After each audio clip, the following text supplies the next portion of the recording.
SSC 2016 প্যানেলের রিভিউয়ের রায় আসার পরে আজকে প্রথমবারের জন্য সুপ্রিম কোর্টে ফের এসএসসি 2016 প্যানেলের মামলার পরিপ্রেক্ষিতে যে হযবরল পরীক্ষার ব্যবস্থা করেছে রাজ্য সরকার, যেখানে নতুনদের বসিয়ে দেওয়া হয়েছে, যারা চিহ্নিত অযোগ্য তাদেরকে বসিয়ে দেওয়া হয়েছে এবং আমরা যারা আনটেন্টেড তাদেরকেও বসিয়ে দেওয়া হয়েছে।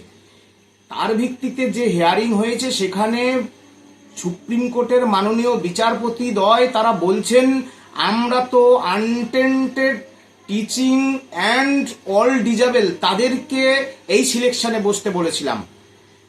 তারা বলছে ইট ইজ রিয়ালি শকিং যে রাজ্য সরকার স্কুল সার্ভিস কমিশন অযোগ্যদের এই সিলেকশন প্রসেসে বসাচ্ছেন।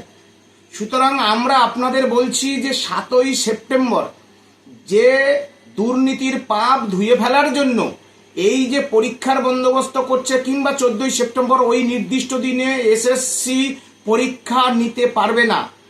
আমরা বারবার বলছি, সুপ্রিম কোর্টের গত 3রা এপ্রিল 2025-এর যে রায়, তাতে যে 49 নম্বর প্যারায় কনক্লুশন পার্টে যে লেখা রয়েছে যারা নট স্পেসিফিক্যালি টেন্টেড আর যারা ডিজেবল তাদেরকে কনসেশন দিয়ে সকলের যোগ্য চাকরি নিশ্চিত করার সিলেকশন প্রসেস।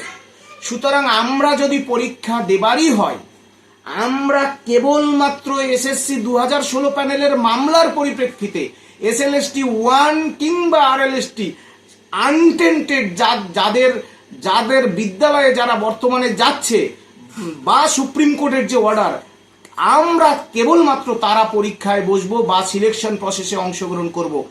সুতরাং নির্দিষ্ট দিনে এসএসসি পরীক্ষা নিতে পারবে না। আমরা ফের এসএসসি অভিযানে যাব যে রাজ্য সরকার, স্কুল সার্ভিস কমিশন, আপনারা আপনাদের পাপ ধুয়ে ফেলার চেষ্টা করছেন।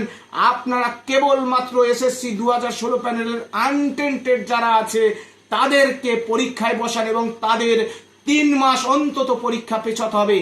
এই দাবিতে সুপ্রিম কোর্টে আজকে শুনানি হয়েছে, ফের মামলা হবে এবং ফের এসএসসি অভিযান হবে।